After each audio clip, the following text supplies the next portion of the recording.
than just infertility. In addition, why should we know if there's a problem with this? Well, first, if it's A or B, there's no point in putting your wife through IVF. There's no point in doing the testicular sperm extraction. So it's important to do that test to make sure you're not completely eliminated from the ball game, so to speak. And if you do have the C deletion, yes, we find sperm 60% of the time. But what is that going to mean for your baby? What that's going to mean is if your baby is a boy, he's going to be born with his daddy's deleted Y chromosome. It means your son is going to have the same problem his father had and will have to undergo the same treatment, at least right now, in order to have children. Right now, we don't have the ability to repair this missing piece. In the future, I think perhaps we will. So just to summarize, while achieving a natural pregnancy is ideal, it's not the only measurement of worthwhile treatment. We can often upgrade the fertility status of couples, keep them fertile if they're fertile now. We can also upgrade them not just from nothing to IVF, but from IVF to IUI, from IUI to a natural pregnancy.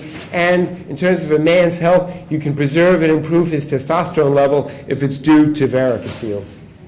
Most male infertility is treatable. Microsurgery is now a very critical component, whether it's microsurgical repair of blockages, microsurgical repair of varicoceles, or microsurgery for extraction of sperm from the testicles. The success rates of this is directly related to the experience of the microsurgeon. So you want to see somebody who's done a lot of these.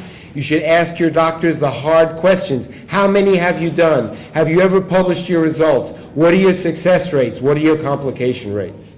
Those are the kind of questions you need to ask. They're the hard questions. Microsurgical treatment can upgrade male infertility and allow us to collaborate more effectively. So you're also best served if you have a severe problem by working, as we do at Cornell, as a team. The Institute for Reproductive Medicine consists of the female side and the male side, plus a team of psychologists and therapists, and we work together as a team. We don't just treat the individual, we treat the couple, and that's part of the reason that our team has such a high success rate. Finally, this is just a few quotes I like. I give these to the medical students.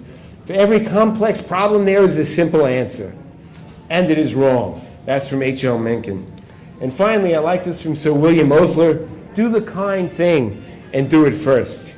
Now, I'd like to thank all my collaborators, Dr. Rosenwatz and his team, and this is Dr. Schlegel, Dr. Paduch, Dr. Lee from my team, and I thank you for your attention. I'll be happy to entertain questions. Yes? Is the issue that you're discussing, is it common that insurance doesn't cover it? On the male, that's the other thing I didn't mention. Most male treatments are covered.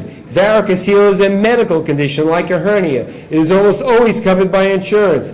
Blockages that are not due to a vasectomy because you're born with them or you had an operation, almost always covered by insurance. IVF ICSI, on the other hand, at least in New York State, is not required coverage. A lot of companies are covering it. But the vast majority of male treatment is covered by insurance. It's important that your doctor know how to properly code. Infertility is not a disease. Infertility is a symptom. You have to make sure your doctor codes for what the disease is, whether the disease is a blockage, a varicocele, a hormone problem. He should never code for infertility because that's a signal to the insurance company, no coverage. He should code for what's causing the infertility. Yes? Any other questions? Yes?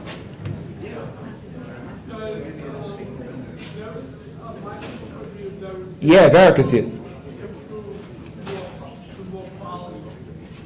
Yes, it improves all aspects of sperm production. In fact, for those who are interested in that, I brought some reprints. It improves the count, the motility, and the shapes of the sperm, all three. It also reduces the level of DNA fragmentation, which is a test that they were using now, sperm chromatin structure assay. That's often a useful test in determining whether even IVF or IUI would work, and the morphology and the fragmentation of the DNA improves after microsurgical repair.